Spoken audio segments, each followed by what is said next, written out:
Tendo uma conversa mais cedo com o professor Leonardo Trevisan nesse sentido de que com a nova estrutura de guerra que a gente vem vendo nos últimos anos, a gente também precisa que a legislação, né, professora, vá acompanhando, de certa forma, as estruturas internacionais vão acompanhando, de certa forma, esse debate. Eu estava aqui tentando pescar um pouquinho do que está sendo dito por lá, vi aqui que dos últimos destaques de falas, a gente já tem manifestações no sentido que a gente foi tendo ao longo do dia de China, Rússia e também Paquistão pedindo um cessar-fogo. O embaixador da China na ONU acabou de falar pedindo essa resolução imediata, pedindo a proteção de civis e o início de diálogo no conflito entre Israel e fazendo a cobrança justamente para o Conselho da ONU de querendo que todos assumam suas responsabilidades e que o Conselho cumpra seu papel de manter a paz internacional. Várias frentes para a gente olhar nesse sentido. Queria até te ouvir novamente, professor João, sobre os próximos passos de Israel, até na cobertura local.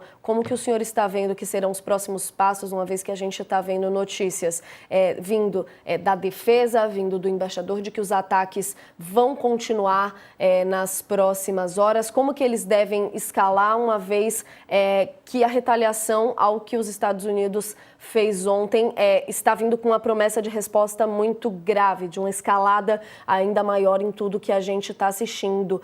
Para a gente começar esse debate dos próximos dias, o que a gente pode esperar do campo de atuação entre Israel e Irã, para ver qual que vai ser a resposta do Irã a isso tudo? Olha, o primeiro-ministro Netanyahu, ele deu uma declaração agora há cerca de uma hora, dizendo que os objetivos da operação israelense eles já estavam praticamente todos alcançados, que eram dois objetivos basicamente. Um deles era interromper o programa nuclear do Irã e o segundo era afastar o máximo possível a ameaça dos mísseis balísticos do Irã em Israel. Como a gente viu, em relação ao projeto nuclear do Irã, com os bombardeios efetuados pelos Estados Unidos ontem, Israel não tem mais o que fazer com relação a isso. Israel não tem posse das bombas transportadas pelo bombardeio B-2, que são as bombas anti-bunker que foram disparadas ontem. Israel não tem condições de infligir mais danos aos reatores nucleares que já foram infligidos. Se o projeto nuclear iraniano se os reatores foram danificados ou não, o Trump já deu a deixa de que ele não voltará a executar nenhum ataque, a menos que ele seja provocado. E no caso de Israel, o Netanyahu disse que Israel está próximo de completar com seus objetivos. Se Israel está próximo de decretar, ainda que de maneira unilateral, talvez um cessar-fogo, até porque o próprio Trump pressiona o Netanyahu para isso. Só que esse jogo ele não se joga sozinho, né? A gente precisa agora esperar para ver a reação do Irã aos ataques dos Estados Unidos. E o que tem se falado agora, que o próprio Congresso do iraniano já aprovou, é o fechamento do Estreito de Hormuz, por onde passa cerca de 30% do petróleo consumido globalmente dia a dia, que seria um golpe na economia global, pode acarretar no aumento do preço do petróleo e afetar a economia de muitos países, inclusive as bolsas espalhadas pelo mundo inteiro. Mas não só isso, né? A gente está na expectativa do Irã responder, retaliar ao ataque dos Estados Unidos, atacar bases dos Estados Unidos. Essa manhã a gente teve o mais potente ataque iraniano contra o solo israelense desde da quinta-feira passada. Foram cerca de 10 colisões, inclusive o uso de mísseis hipersônicos, que são de mais difícil interceptação, deixaram um dano tremendo aqui em Israel, em algumas cidades, algumas regiões urbanas hoje, enfim, e isso pode se repetir e pode se intensificar. E acho que é disso que a gente depende para saber qual vai ser o desdobramento dessa escalada e qual vai ser a consequência dela. Caso o Irã feche o Estreito de Hormuz por 2, 3 dias e realize uma retaliação simbólica, digamos assim, contra bases americanas no Iraque, que já estão bem esvaziadas já há alguns dias, essa escalada pode ter fim nos próximos dias. Mas a gente não sabe exatamente o que vai acontecer, a gente não sabe o que passa pela cabeça da liderança do Irã, a gente sabe que eles estão com um projeto nuclear danificado, com orgulho bastante ferido, e recuar agora seria uma derrota, algo que eu não estou seguro que eles possam admitir, que eles possam assumir nesse momento. Então a gente vive esse momento de tensão justamente porque nessas horas qualquer ação do Irã é possível, é imprevisível de saber o que vai acontecer, e a escalada depende muito de para onde isso for. Do lado de Israel, não que Israel não seja imprevisível também, mas nesse momento Israel não tem mais o que fazer no Irã, além de meia dúzia de explosões contra lançadores de mísseis e depósitos de armamento. Professora, a gente até vai avançar aqui, porque eu queria entrar com a professora especificamente nessa questão do Estreito de Hormuz, mas na linha do que o senhor estava explicando para a gente, eu tenho uma reportagem agora na nossa home aqui do UOL, que é a pergunta de todo mundo no nosso chat do YouTube. O senhor estava destrinchando para explicar para a gente que é a possibilidade ou não de chamar isso tudo uma escalada de haver uma terceira guerra mundial. O senhor estava explicando sobre a entrada de novos atores ou não. Dentro dessa escalada, a gente já viu também o Irã anunciando que vai ter uma reunião com a Rússia, no caso, para entender como isso deve avançar. Dentro da sua explicação, a gente consegue enquadrar de alguma forma numa discussão do que pode ser ou não a Terceira Guerra Mundial? Não, não, eu não acredito nisso. Eu não acredito que a Rússia, a China, outras potências vão arriscar, enfim, a segurança dos seus países, vão comprometer suas economias para defender um aliado como o Irã. Com todo respeito ao Irã, mas não é do interesse da China, que dificilmente se envolve em qualquer conflito, interceder numa batalha praticamente perdida. A Rússia, envolvida nessa própria guerra há 3 anos e meio. Tampouco me parece que vai entrar nesse confronto. A Rússia, o Putin está muito alinhado com o Trump ultimamente. Se fosse o governo Biden, a gente poderia talvez esperar uma posição diferente do Putin, mas nesse momento não acredito de jeito nenhum que isso possa acontecer. Não acredito que a gente está perto de uma escalada nesse nível. Embora, outra vez, confrontos militares dessa magnitude deixam um rastro de destruição muito grande, um número de mortos gigantesco, e a gente não deve desprezar, ainda que a gente não esteja próximo de uma terceira guerra mundial, não a meu ver, pelo menos, eu acho que a gente não pode desprezar que essa escalada ainda pode deixar muita destruição e muitos mortos. Acredito até que os conceitos estão se renovando como um todo de tudo que a gente está vendo, né, professor? Eu queria que a gente se aprofundasse um pouquinho na notícia que o professor João já trouxe para a gente também envolvendo o Estreito de Hormuz. A gente acompanhou, então, depois desse bombardeio dos Estados Unidos, o parlamento do Irã aprovando o fechamento do Estreito de Hormuz, de acordo com a mídia local. A medida ainda precisa passar pelo Conselho Supremo de Segurança Nacional e pelo Ayatollah Ali Khamenei para entrar em vigor em si. O bloqueio interrompe o fluxo de cerca de 20 a 30% de todo o petróleo que é comercializado globalmente no mundo. A gente já vem trazendo aqui toda a descrição dos impactos nos valores do preço do petróleo que isso pode trazer. Dentro das imprevisibilidades do que a gente vem trazendo, esse era um ponto que já vinha sido discutido há muitos dias, pode provocar essa disparada. Inclusive, a gente já tem registros de navios petroleiros sendo orientados por agências marítimas a redobrarem a cautela na região. A gente está, inclusive, vendo a imagem da posição geográfica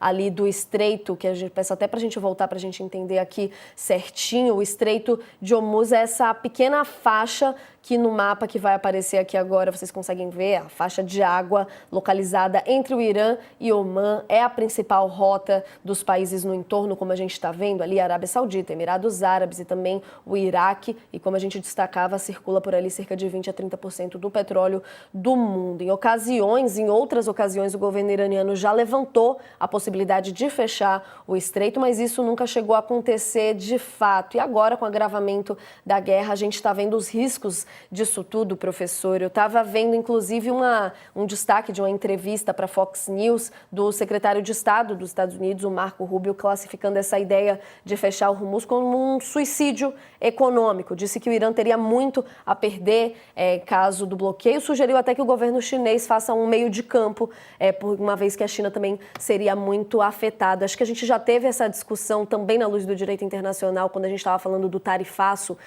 do Trump, mas no termo das regras que existem hoje comerciais no direito internacional, como que a gente pode ver esse lado do impacto do fechamento do estreito ou não?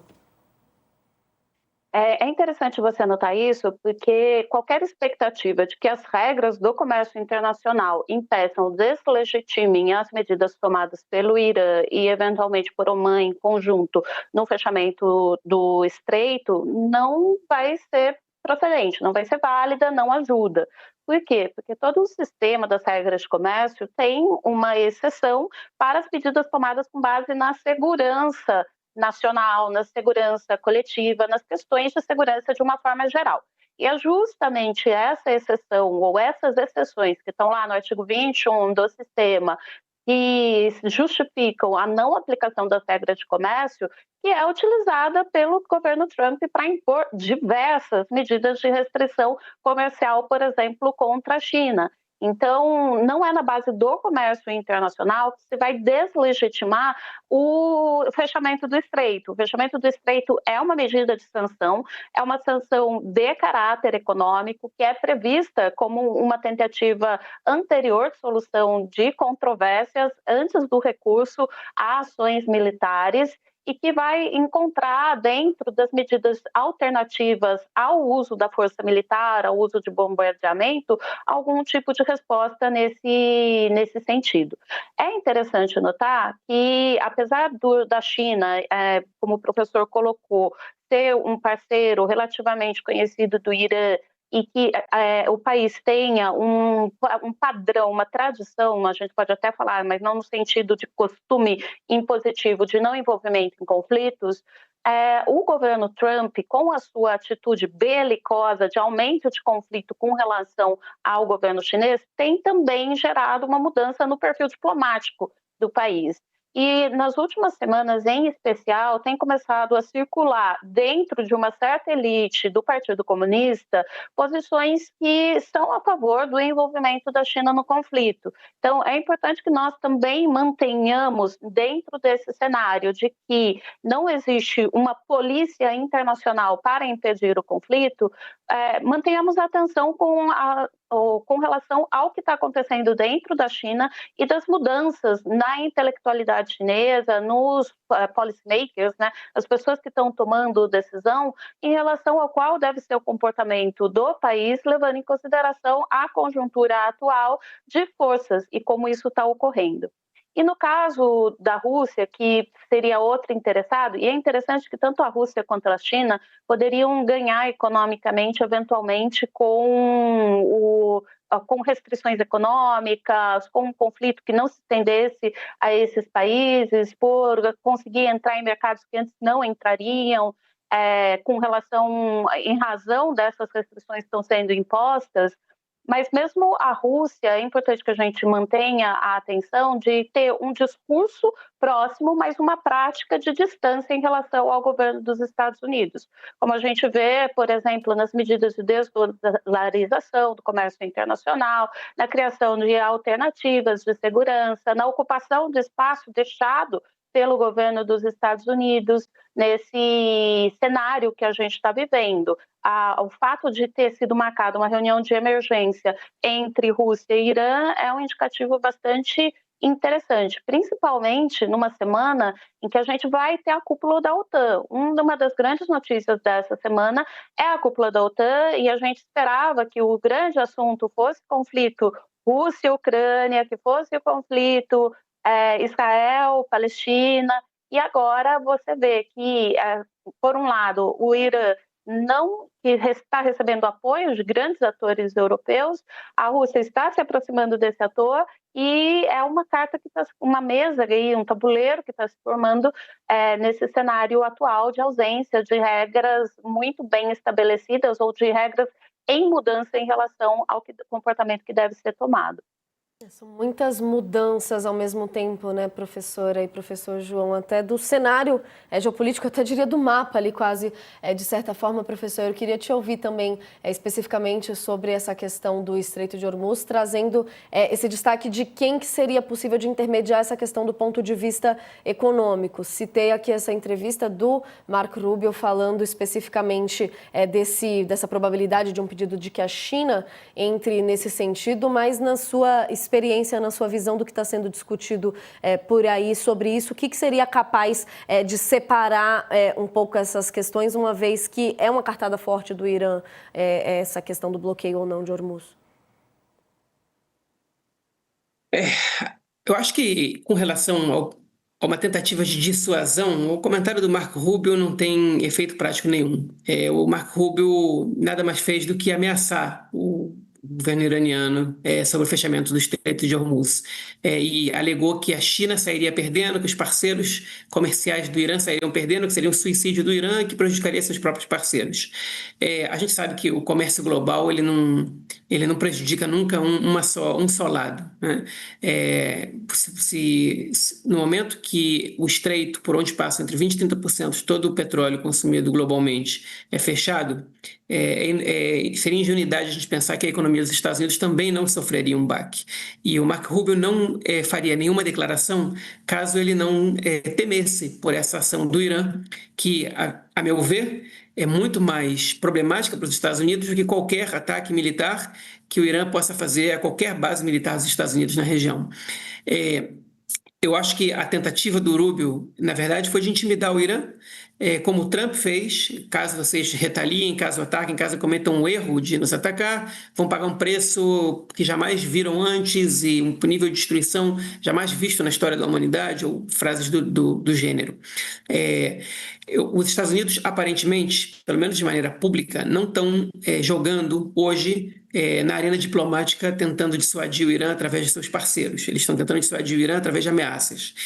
No mundo diplomático, eu não posso dizer o que está acontecendo porque eu não estou presente nessas negociações, mas eu vejo os Estados Unidos preocupados com o fechamento do Estreito de Hormuz. Por outro lado, eu também acho que o fechamento do Estreito de Hormuz ele pode vir a ser problemático para a China, por exemplo, que geralmente trabalha para que os seus interesses não sejam afetados. Por exemplo, quando os Houthis fecharam o caminho para o canal de Suez, a China se viu numa situação um pouco complicada economicamente, tendo seus navios tendo que dar a volta pelo sul da África para poder chegar nos mercados para onde eles deveriam vender seus produtos. E pode ser que a China intervenha, mas eu acho que no primeiro momento não me parece que o caminho adotado por nenhum dos lados é recorrer à China. Primeiro, porque eu não sei se a China responderia favoravelmente a isso, e segundo, porque eu acho que os Estados Unidos estão se preocupando muito mais com o que eles têm a perder no momento do que com que outros elementos, com que outros atores no mundo tenham a perder. Mas, outra vez, o Irã ainda não decidiu finalmente pelo fechamento ou não do Estreito de Hormuz. A Câmara, o Congresso iraniano decidiu, mas a decisão ainda tem que passar pelo Gabinete de Segurança. E é só disso que depende essa ação agora. A gente acompanha aqui, então, essas negociações, as movimentações do cenário internacional para que não aconteça. Eu preciso me despedir da professora, mas antes eu queria te ouvir sobre a situação interna dos Estados Unidos, professora. Acho que ao longo dos últimos dias a gente vem discutindo muito e falando muito sobre as divisões internas, até da base do presidente Donald Trump, sobre ele entrar ou não na guerra. O pessoal mais ligado a lá, Make America Great Again, America First, indo muito contra nesse sentido. E hoje, durante a coletiva que a gente teve mais cedo, detalhando o ataque em si, foram fugindo um pouco pela tangente quando foram questionados sobre a decisão de entrar efetivamente para a guerra, não ter passado pelo Congresso a tempo e ter tido uma discussão mais formal. Que tipo de consequências podem acontecer para o presidente Donald Trump nesse sentido, ou se só piora mesmo a situação dele internamente? Pode agravar o fato de não ter passado pelo Congresso, professora? Você começou essa conversa falando justamente sobre a necessidade de adaptar as nossas legislações, as nossas normas, as nossas leis. E essa necessidade, ela é tanto verificada no sistema internacional quanto dentro dos próprios países.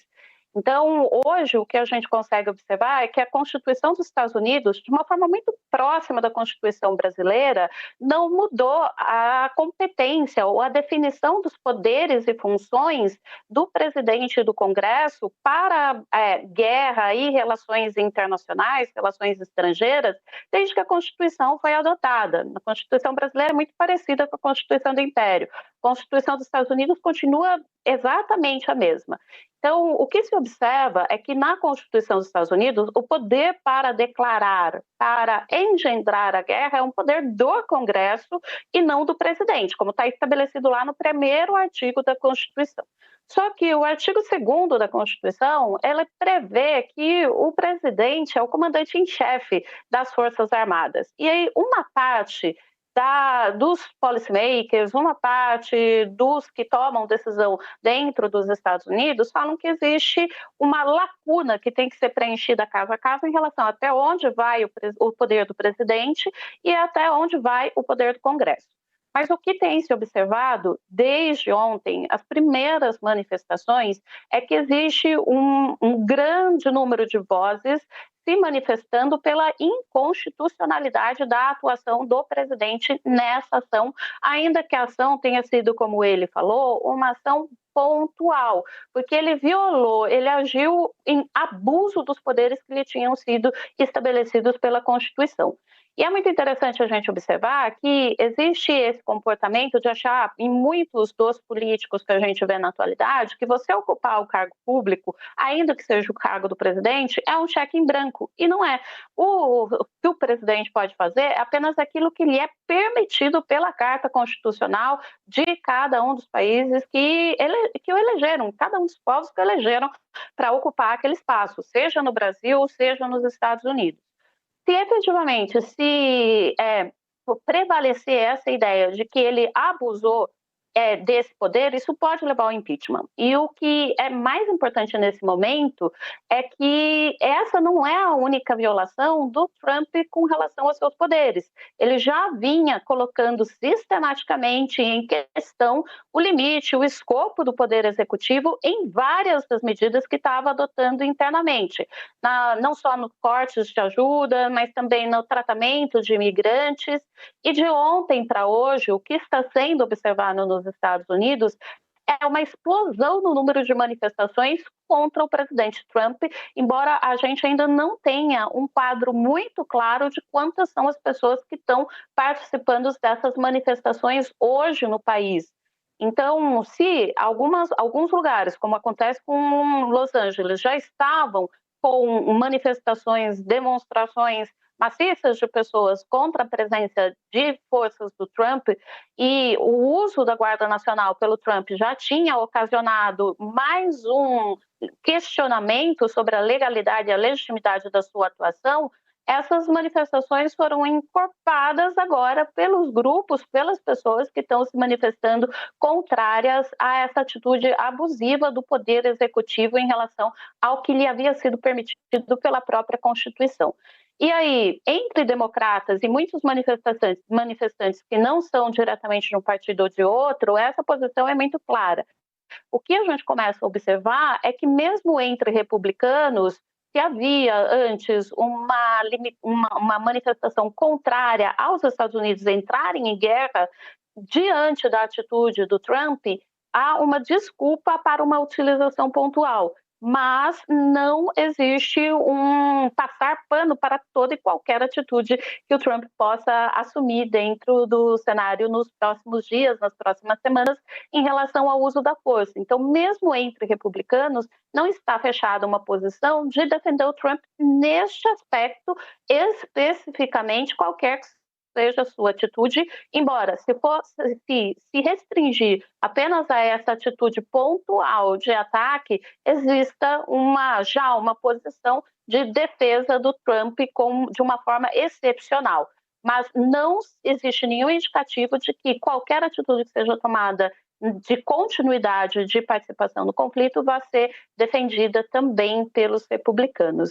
Então, o cenário ele pode eventualmente levar ao impeachment, dependendo das atitudes daqui para frente, e ele é mais uma pecinha nesse tabuleiro que se formou, embora eu esteja falando do tabuleiro várias vezes aqui, o que a gente consegue ver é que são várias frentes em que a atitude do Trump está sendo questionada em relação aos limites, ao que ele tem legitimamente, de acordo com o ordenamento democrático dos Estados Unidos, poder legítimo para fazer. Muito importante sua fala aqui, professora. São realmente muitos fatores nesses tabuleiros para a gente assistir agora. Queria agradecer demais sua participação com a gente aqui no All News, professora Elaine da Silva, doutora em Direito Internacional pela USP, professora da PUC. Prazer imenso te conhecer. Até uma próxima. Até, muito obrigada. Bom debate aí para vocês. A gente vai seguindo por aqui no All News. Queria só trazer um destaque do Jamil Chad. O professor João estava dizendo aqui que a gente não consegue estar por dentro 100% das negociações, das questões diplomáticas. O mais próximo que a gente tem dessa mosquinha dentro do cenário diplomático é o Jamil Chad, que está por lá acompanhando todas as discussões no Conselho de Segurança da ONU no momento. E ele que acabou de escrever, fazer um resumo do que está sendo discutido por lá e dizendo que a escalada militar no Oriente Médio se transformou em uma troca de acusações no Conselho de Segurança da ONU, que o embaixador da Rússia, que a gente está acompanhando, acusou os Estados Unidos de agir de forma irresponsável ao atacar o Irã e alegou que o governo de Donald Trump está jogando com a segurança da humanidade, aí reforçando o pedido de cessar-fogo por parte de Estados Unidos e Israel. Condenando Washington, a Rússia também disse que, por seus aliados, os Estados Unidos não apenas fecham os olhos para os crimes em Gaza, mas jogam com a segurança da humanidade, que os Estados Unidos acham que são o maior juiz, por hegemonia estão prontos para cometer qualquer crime, não receberam mandato para agir, foram as acusações trazidas pelo diplomata por lá, nessa primeira parte da reunião do Conselho de Segurança da ONU, que está reunido agora para discutir os ataques dos Estados Unidos ao Irã. Isso aqui agora acontecendo ao longo do All News, e a gente vai trazendo mais atualizações do Jamil Chad ao longo do programa, mas para somar a nossa conversa aqui, junto com o professor João Miragaia, a gente traz também a professora Ana Carolina Marçom, da FESP, aqui de São Paulo. Prazer receber a professora por aqui também. Professora, a gente que estava discutindo o tabuleiro do momento, o redesenho do momento com essa escalada, com a entrada dos Estados Unidos na guerra. Queria começar tendo uma opinião sua do que a gente teve até agora das discussões no Conselho de Segurança e o que pode sair ou não, pelo menos de mensagem, se não de efeito prático, dessa reunião. Uma boa tarde para a senhora.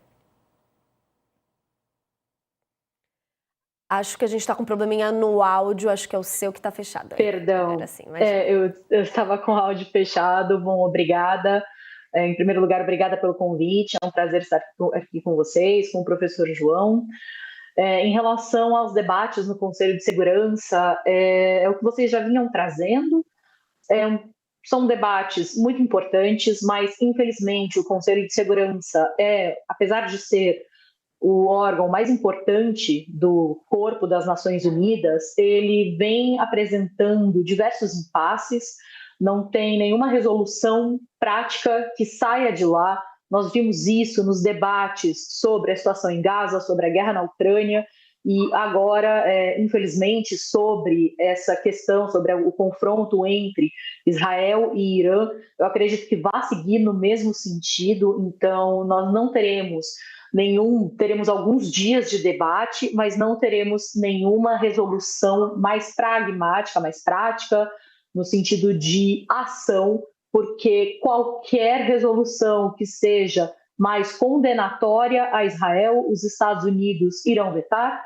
assim como qualquer resolução que seja mais condenatória ao Irã, Rússia e China irão vetar.